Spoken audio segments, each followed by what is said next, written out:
Amanda Mars. Buenas tardes, señor secretario general. Muchas gracias, señor Guterres. Es un placer. Gracias. La polarización política está afectando también a la batalla por el clima, que se ha caído presa de luchas ideológicas en el mal sentido, partidistas. Las fuerzas conservadoras en todo el mundo le quitan hierro al cambio o crisis climática, mientras las fuerzas progresistas lo han abrazado de forma entusiasta como una bandera. ¿Le preocupa que esta batalla haya caído en esta polarización política y cómo cree que se puede devolver la conversación al ámbito de la ciencia y de la seguridad? Yo creo que la polarización no es tan fuerte en el clima como en otras materias, como las migraciones, por ejemplo, ¿no?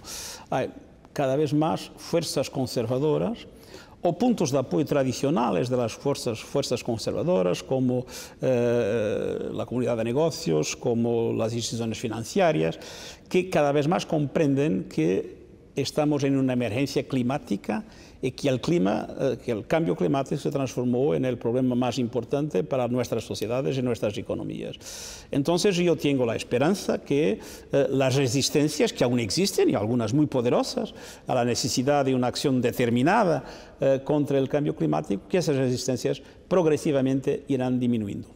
¿Y no ve una agudización de esas resistencias precisamente con el auge de partidos más extremos y de gobiernos más extremos? Sí, como digo, hay fuerzas conservadoras que son también en materia climática muy radicales contra la acción climática, pero hay cada vez más fuerzas conservadoras que comprenden que la acción climática es una importante parte de su acción.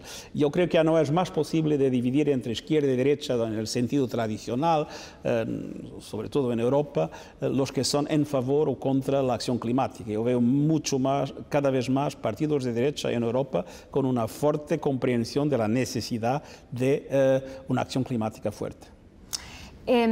Usted ha pedido para esta cumbre planes, no discursos, planes, no palabras, pero los planes, si no se cumplen, son discursos.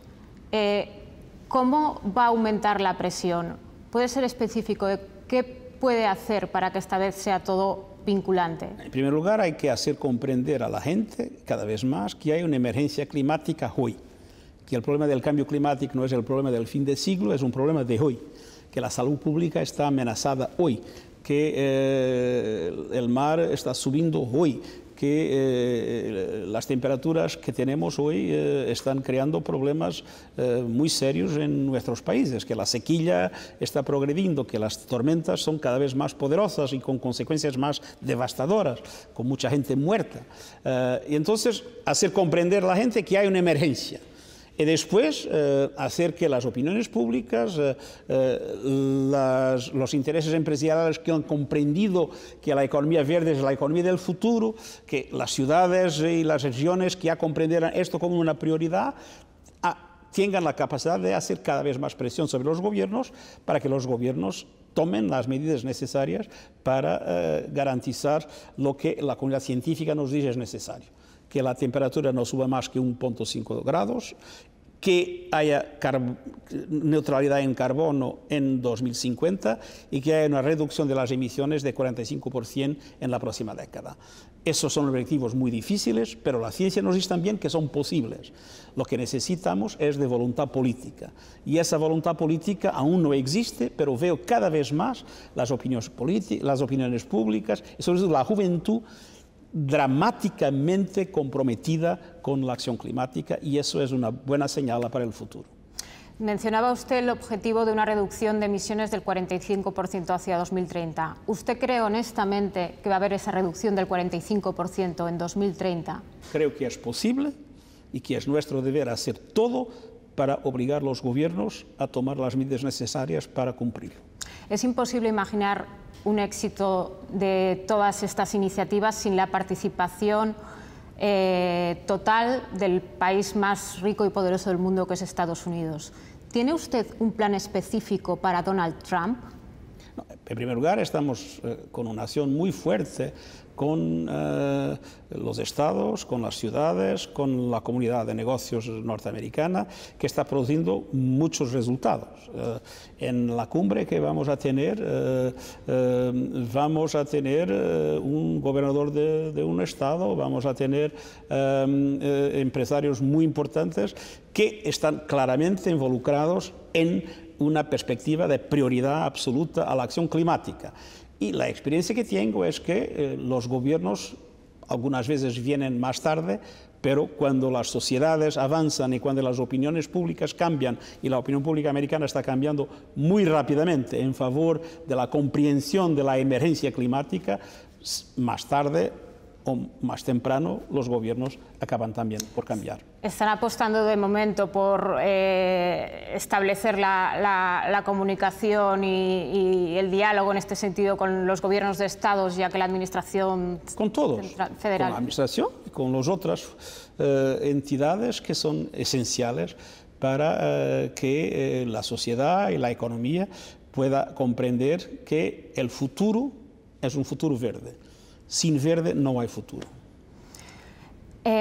Respecto a los planes de Green New Deal que hay desde varios países están impulsando este tipo de propuestas, también en Estados Unidos, pero en muchas ocasiones las críticas que reciben es que no son realistas y que los costes son muy elevados. Es una transformación que requiere mucho coste en muy pocos años.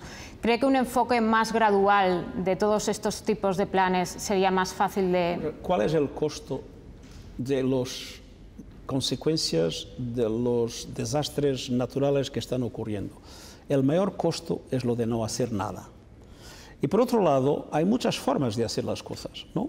Por ejemplo, si ponemos un impuesto en el carbono y retiramos impuestos a la renta de las personas, sobre todo los salarios, tenemos una situación en que todos ganan, ¿no? Y las clases medias benefician más que nadie.